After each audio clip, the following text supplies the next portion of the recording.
Hello everyone, welcome to my channel Ease Learning. This is Monica Sehgal and today I will discuss about Indian Logic. आज मैं बात करने वाली हूँ Indian logic की और उसके एक इंट्रो क्लास है ताकि आपको बहुत इजी तरीके से इंडियन लॉजिक समझ आ जाए। स्टूडेंट्स की क्वारीज के बाद मैंने इंडियन लॉजिक का टॉपिक स्टार्ट किया है। तो इंडियन लॉजिक डिस्कस करने के लिए सबसे पहले हम इसके बेस को समझना होगा, तभी हम इसके कंसेप्ट्स की ओर जाएंगे। देखिए, आपका जितना कंसेप्ट फॉर्मेशन स्ट्रॉन्ग होगी तो कितने भी क्वेश्चंस आ जाएं आप इजीली कर पाएंगे। ठीक है, तो इंडियन लॉजिक जो है इसका स्टार्टिंग पॉइंट की अगर बात करें तो पेपर 1 यूनिट 6 का पार्ट है ये इंडियन लॉजिक।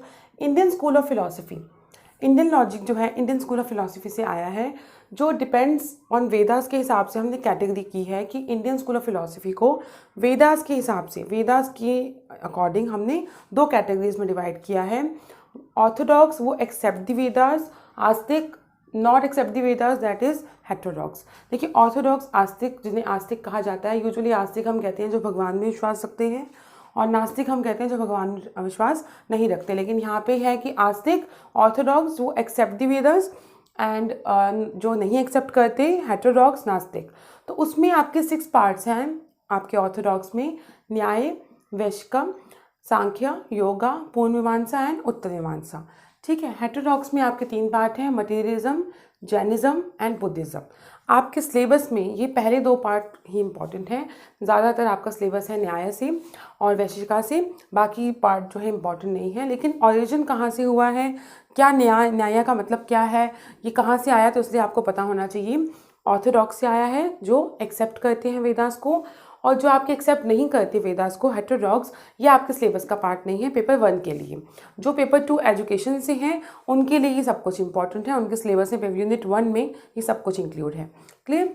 अब इस न्याय के हिसाब से आपने न्याय एपिस्टेमोलॉजी के हिसाब से आपकी जो न्याय एपिस्टेमोलॉजी है उसमें इसको 2 पार्ट्स में डिवाइड किया गया, प्रमा और अप्रमा।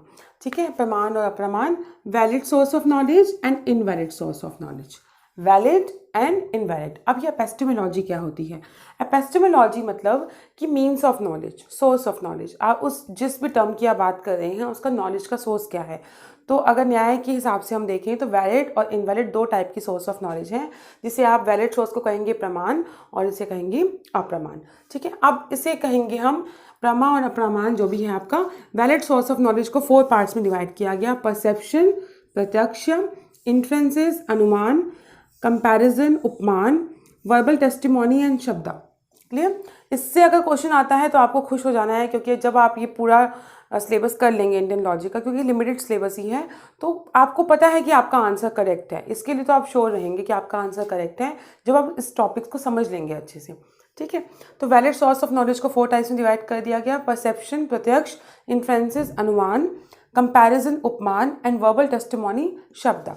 अब इनवैलिड सोर्स ऑफ नॉलेज की बात की जाए तो इसके 2 पार्ट्स हैं, अनुपलब्धि एंड अर्थपति। अनुपलब्धि एंड अर्थपति, ये किसके हिसाब से था? ये न्याय के हिसाब से था। अगर क्वेश्चन आता है कि न्याय के हिसाब से आपके वैलिड सोर्सेज ऑफ नॉलेज कितने हैं, तो 4 हैं। और न्याय के हिसाब से कितने पार्ट्स में डिवाइड किया गया है इसे?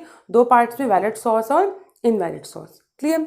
अब अगर इस प्रमाण की बात करें जनरल सेंस में, जनरल सेंस में अगर पूछा जाए, न्याय के अकॉर्डिंग नहीं पूछा जाए, तो 6 टाइप हैं। यही 6 टाइप इंक्लूड कर दी, इसमें सब कुछ ले लिया। प्रत्यक्ष, परसेप्शन, अनुमान, इन्फ्रेंसेस, उपमान, आपका कंपैरिजन, शब्द, वर्बल टेस्टिमोनी, अनुपलब्धि एंड अर्थपति। क्लियर। अब ये प्रत्यक्ष, अनुमान, उपमान, शब्द, अनुपलब्धि और अर्थपति का बेसिक डिफरेंस करेंगे हम। है क्या? प्रत्यक्ष जो आपके सामने होता है, अनुमान जब आप कुछ आइडिया लगाते हैं, अनुमान लगाते हैं, उपमान जब आप कंपेरिजन करते हैं, 2 चीज़ों में कंपेयर करते हैं, शब्द जो शब्द यूज़ करेंगे, वर्बल टेस्टिमोनी कैसी है, अनुपलब्धि जो उपलब्ध नहीं है, अर्थपति जो उसका क्या मतलब निकलता है। तो जनरल सेंस में इसके 6 टाइप्स हैं। किसके 6 टाइप्स हैं? प्रमाण की। ठीक है, अब इस प्रमाण की भी बात कर लेते हैं। प्रमाण मीन्स ऑफ नॉलेज, या आप इसे कहेंगे कि आप एक कोई प्रूफ दे रहे हैं, किसी भी चीज़ का जो प्रूफ है उसे आप कहेंगे प्रमाण। From where we get the knowledge, जहाँ से हम नॉलेज को लेंगे।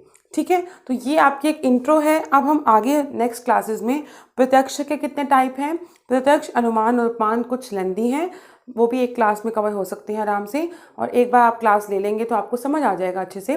और शब्द अनुपलब्धि और अर्थपति बिल्कुल भी लेंदी नहीं है, तो बहुत ही इजी कंसेप्ट में है। इसको कुछ डिवीजन और उसकी क्लासिफिकेशन, डिवीजन और सब डिवीजन कर रखा है इसे, वो भी समझ जाएंगे तो ईजी हो जाएगा आपके लिए। बेसिक समझना ज़रूरी था। आया कहाँ से है? तो इंडियन स्कूल ऑफ फिलोसफी से आया है, जिसे ऑर्थोडॉक्स और हेटेरोडॉक्स में 2 पार्ट्स में डिवाइड किया गया। न्याय, वैशिका, सांख्या, योगा, पूर्व मीमांसा और उत्तर मीमांसा। आपका not except the Vedas which is heterodox, materialism, Jainism and Buddhism, जो वेदों में विश्वास नहीं रखते थे। फिर न्याय के हिसाब से इसे डिवाइड किया गया, वैलिड सोर्स ऑफ नॉलेज और invalid source of knowledge. Valid में आपके 4 टाइप्स आ जाएंगे, प्रत्यक्ष, अनुमान, उपमान और शब्द। इनवैलिड सोर्स ऑफ नॉलेज में अनुपलब्धि, अर्थपति। और जनरल साइंस से बोले तो जनरल साइंस में 6 पार्ट्स इंक्लूड हो जाएंगे।